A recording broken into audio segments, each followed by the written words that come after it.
Hi friends, టమాటా పప్పు కోసం నేనైతే 2 కప్పుల పప్పు తీసుకుంటున్నాను. ఇది పచ్చిపప్పు కాదండి, ఎర్రపప్పు.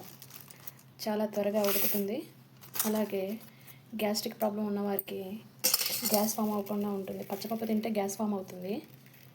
ఈ ఎర్రపప్పు తినడం వల్ల గ్యాస్ అనేది ఫామ్ అవ్వకుండా ఉంటుంది.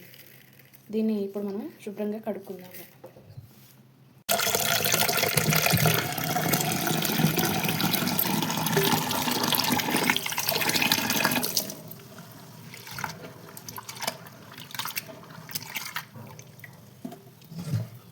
ఇలా కడుక్కోవాలన్నమాట.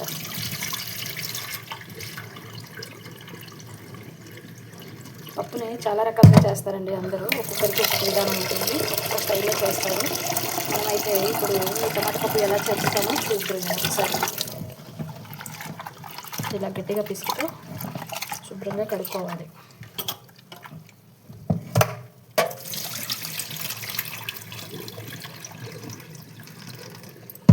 ఇంకొకసారి కడుక్కొని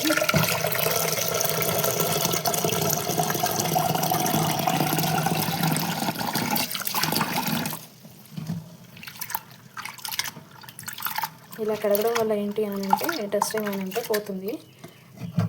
అలాగే ఇది ఎక్కడెక్కడో ప్యాకింగ్ జరుగుతాయి కదండి.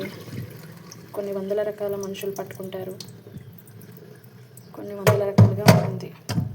సో ఇప్పుడు మనం ఎసరు పోసుకుందాము.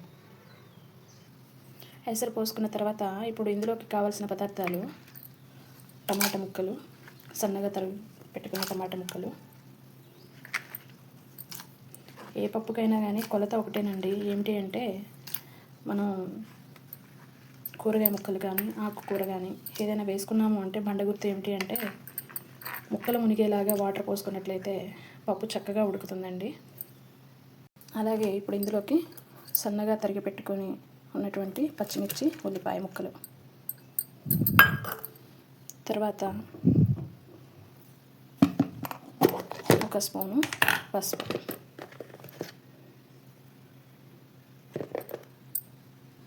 ఇప్పుడు మూత పెట్టేసుకుందాము.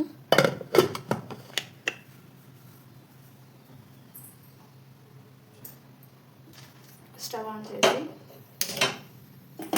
పప్పు పెట్టేసుకొని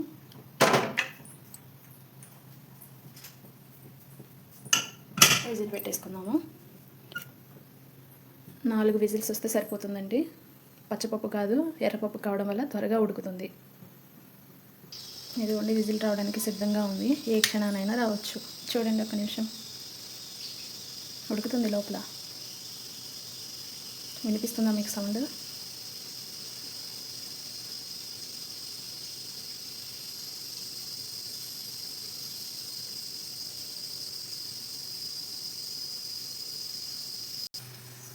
ఫస్ట్ విజిల్ రావడానికి సిద్ధంగా ఉందండి.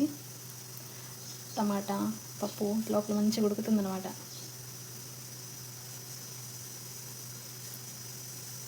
మీకు వినిపిస్తుందా సౌండ్? రెడీ, 1 2 3 వచ్చేస్తుందండి.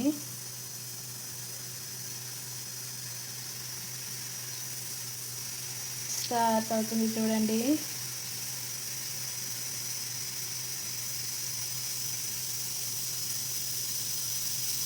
వచ్చేసిందండి మన పప్పు కుక్కర్ గారు మొదటి విజిల్.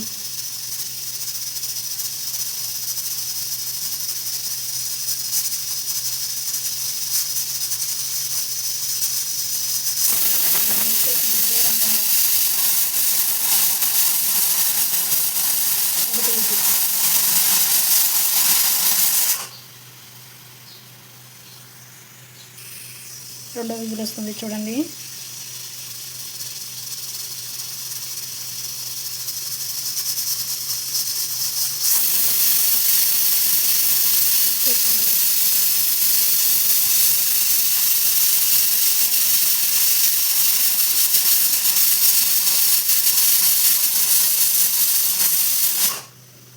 విజిల్ కూడా కంప్లీట్ అయిందండి. ఇంకా 2 విజిల్స్ వస్తే సరిపోతుంది.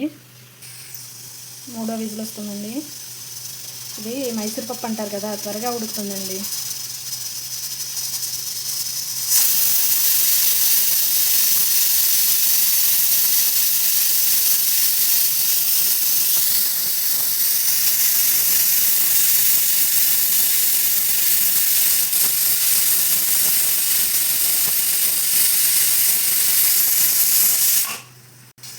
4వ విజిల్కి సిద్ధంగా ఉందండి. మనకి సరిపోతుంది 4 విజిల్స్. పప్పు ఉడుకుతుంది అనమాట. మనకి పప్పు ఉడికిన స్మెల్ కూడా వస్తుంది బయటికి.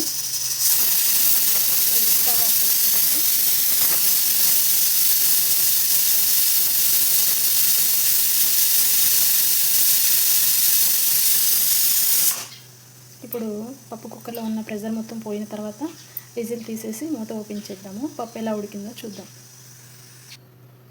ఇలా గరిటతో ఒకసారి పైకెత్తి లేపి ఉంచితే గ్యాస్ ఉంది లేనిది అర్థమవుతుందండి.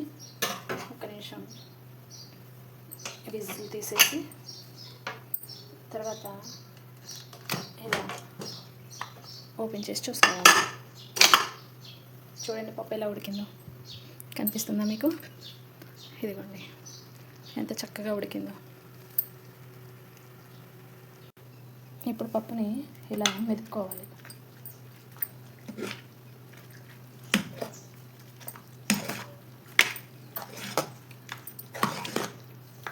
చూడండి ఎంత చక్కగా ఉడికిందో.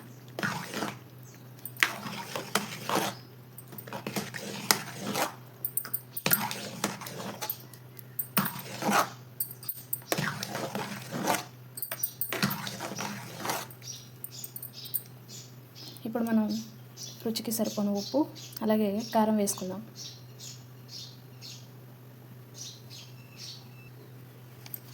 ఎవరి రుచికి తగ్గట్టుగా వాళ్ళు ఉప్పు కారం వేసుకుంటారన్నమాట.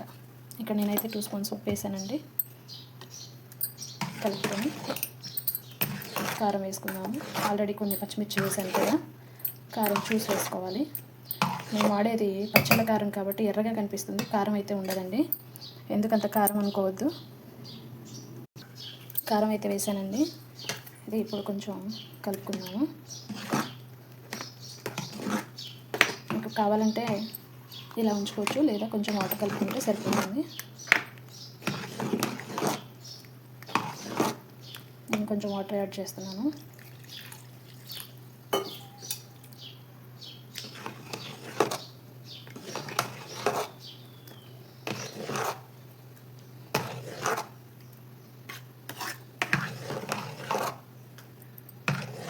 చూడండి ఎంత కలర్ఫుల్గా ఉందో. ఇప్పుడు పప్పుకి పోపు పెట్టుకుందామండి.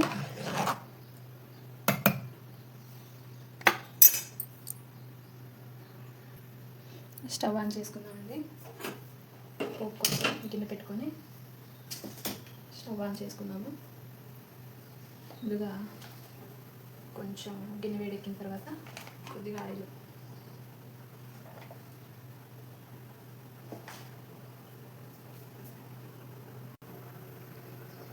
కొద్దిగా ఆయిల్ వేసుకున్నామండి.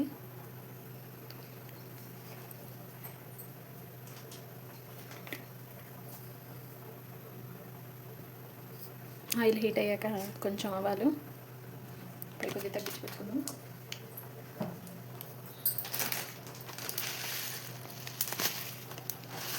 కొద్దిగా జీలకర్ర,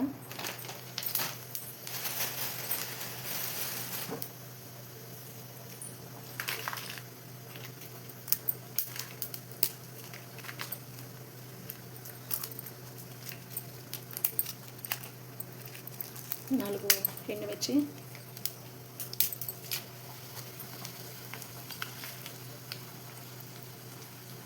కొద్దిగా కరివేపాకు,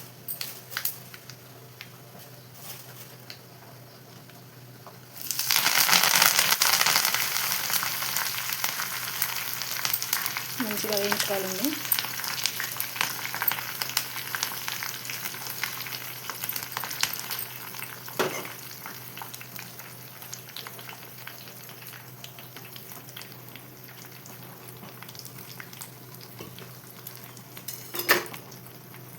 పోపు వేగిన తర్వాత కొంచెం ఇంగువ,